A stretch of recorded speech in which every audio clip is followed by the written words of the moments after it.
크리스마스도 지났고요. 이제 이번 주만 지나면 2018년 정말 다사다난했던 한 해가 마무리하게 되고 네. 이제 새로운 2019년을 맞이하게 됩니다.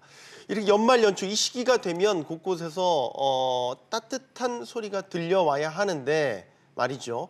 현실은 그렇지 않은 것 같습니다. 점점 이 따뜻한 소리들 줄어들고 있는 것 같습니다. 네, 뭐 따뜻한 연말을 위해서 예전에는 그 크리스마스 씨를 산다거나 아니면은 또 기부하거나 아니면 또 모금함에 돈을 넣기도 하고 이런 모습들이 굉장히 많았는데 네. 요즘에 연말 트렌드가 많이 바뀌고 있는 것 같습니다. 왜 이렇게 연말 분위기가 달라졌을까요? 알아보도록 하겠습니다. 김원식 문화평론가입니다. 어서 오세요. 네, 안녕하십니까. 안녕하십니까. 항상 이 시기가 되면 글쎄요. 저만 느끼는 건 아닌 것 같아요. 매해 갈수록 크리스마스나 연말 분위기는 점점 나지 않는 네, 것 그렇습니다. 같아요. 사회 분위기가 이렇게 돼가는 건가 싶기도 하고요. 그래서 이제 경제적 요인하고 이제 문화적 요인이 있다고 볼 수가 있겠죠. 네. 그래서 몇 년 전부터 뭐 경제적 요인 때문에 뭐 같이 이렇게 식사를 한다든지 또 행사에 참여하는 거 줄어든 건 분명히 있고요. 또 그렇지만 무엇보다 문화적으로 예전과는 좀 많이 달라진 점이 있습니다. 예를 들면 예전에는 이제 가족끼리 같이 한다는 것도 있지만 요즘에는 뭐 친구끼리 한다든지 네. 또 이 기부 문화 같은 경우에도 기존에 물리적인 헌금으로 하는 것도 있지만 또 다른 방식으로 또 기부하는 형태도 있기 때문에 그런 점에서 보이는 것과 보이지 않는 것이 좀 약간 다르다 이렇게 볼 수 있겠습니다. 네. 자, 그리고 보통 연말에 뭐 송년회다 해서 모임도 많고 또 외식도 많이 하게 되잖아요. 뭐 가족들하고도 외식할 기회가 네. 많고. 그런데 이번 연말은 좀 보니까 오히려 레스토랑 예약하기도 작년보다는 좀 쉬운 것 같고 외식 분위기도 많이 좀 줄어든 것 같다는 생각이 들거든요. 네, 그렇습니다. 무엇보다도 이 한국농산물유통공사에서 설문조사를 한 걸 보니까요. 외식 빈도수가 1회 정도 줄어들었어요. 그리고 외식 비용도 10,000원 정도 줄어들었거든요. 네. 그만큼 줄어든다는 것을 볼 수 있겠고요. 또 외식산업 전망지수 같은 경우에도 지난 해부터 계속 줄어들고 있는 그런 상황이고요. 네. 또 한국경제연구원에 따르면은 무엇보다도 이제 국민 10명 중 6명이 살림살이가 나빠졌다 이렇게 응답을 했어요. 네. 여기에다가 내년에는 좀 더 나빠지겠다고 하는 분들이 7명이었기 때문에 아무래도 연말의 분위기는 내년에 대한 어떤 기대감 때문에 좀 소비를 많이 하시는 경향이 있는데 그런 점에서 미래에 대한 전망의 불확실성도 여기에 이제 감소에 이제 기여를 하고 있다 이렇게 볼 수가 있겠습니다. 그리고 무엇보다도 이 소비자원에 따르면 이 기본적으로 이 외식 비용들이 이제 증가를 하고 있다는 네. 거죠. 네. 그래서 한 4% 정도 이렇게 증가를 하고 있기 때문에 그런 면에서 외식 비용의 증가도 이런 같이 이 연말을 즐기는 분위기에 좀 이제 차가운 어떤 기운을 불어넣고 있다 볼 수 있는 거죠. 네. 그래서 요즘에는 홈파티 많이들 하시는 것 같아요. 그렇습니다. 홈파티는 이제 홈이라고 하니까 반드시 집에서 하는 것으로 생각할 수 있지만요. 반드시 그런 건 아니고요. 뭐 호텔이라든지 레지던스 같은 그런 숙박시설에서 가족끼리 하기도 하고 뭐 친구끼리 하기도 하는 것을 이제 말합니다. 네. 그건 결국은 이제 경제적인 요인도 있지만 문화적으로 좀 바뀌었다 이렇게 볼 수가 있는 것이고요. 특히 가성비를 생각을 해서 이 홈파티용 이제 먹을거리들이 많이 또 각광을 받고 있고 관련 기업의 매출액도 증가를 하고 있다 이렇게 볼 수가 있겠습니다. 예전 연말 보면 전 이제 부모님 손 잡고 옛날에는 저기 갈비 먹으러 갔던 갈비. 기억이 났고 이제 좀 지나서는 예를 들어서 이제 패밀리 레스토랑이 또 한때 유행 그렇죠. 막 유행했죠. 그래서 패밀리 레스토랑 가는 막 그런 설레임도 네, 그렇습니다. 가졌던 기억이 나고 이젠 또 그것도 아닌 것 같고 네, 홈파티 그렇습니다. 얘기를 하시니까 생각이 나네요. 이제 뭐 패밀리 레스토랑 같은 경우는 이제 뭐 빕스라든지 베니거스라든지 TGIF 뭐 네. 이런 것을 말하죠. 맞아요. 네. 예. 그런데 지금 최근 경기뿐만이 아니고 이 문화 트렌드가 바뀌어서 이 패밀리 레스토랑이 많이 줄어들고 있습니다.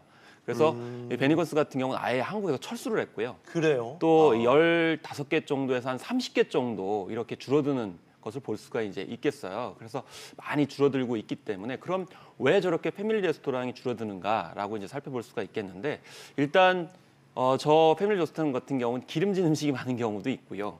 많이 먹어요. 칼로리를 저기 일단 들어가게 되면. 맞아요. 또 이제 가족끼리 패밀리 레스토랑을 들어가는 것에 대해서 변화가 있는 거죠.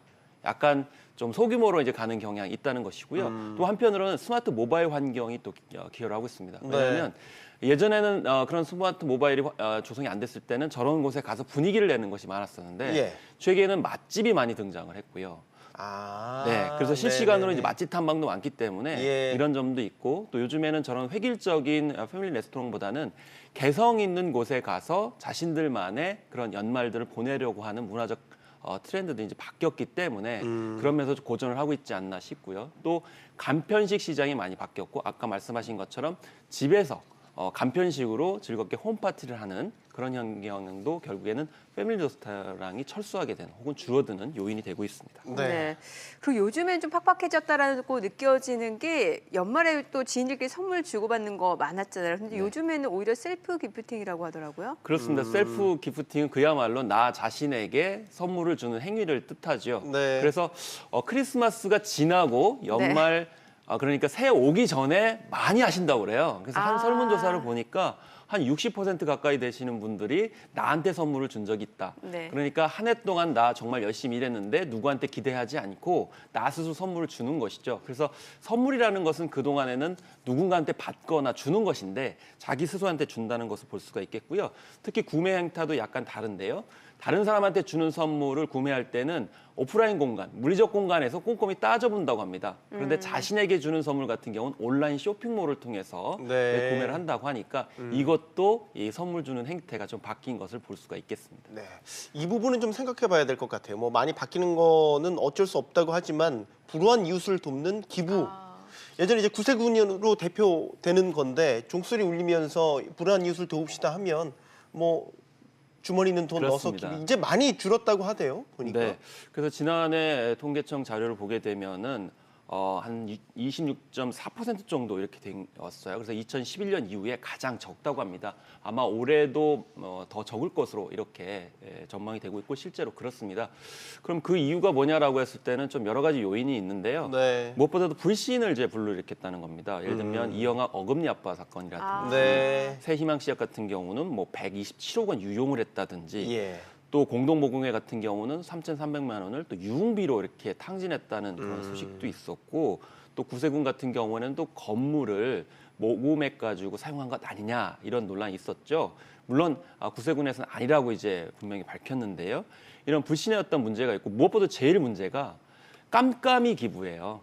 깜깜이 기부. 네, 그래서 기부한 내용이 어떻게 쓰이는지를 그렇죠. 모르기 정확히는 때문에 모르죠. 네. 이 약간 불미스러운 사건이 터질 때마다 그걸 모르니까 하고 싶지 않다 뭐 이런 생각이 드는 거죠. 그런데 무엇보다도 이제 일부 시민들이 그런 말씀을 하십니다. 이 후원금 내역을 이게 자세하게 고지를 받으니까 오히려 더 뿌듯하고 더 하고 싶은 생각이 들고 또 관련 단체들도 누군가 감시하는 눈이 있으니까 더 긴장하면서도 열심히 하게 됐다는 이제 선순환이 있기 때문에 네. 그런 점을 좀 생각을 해야 되겠죠. 네.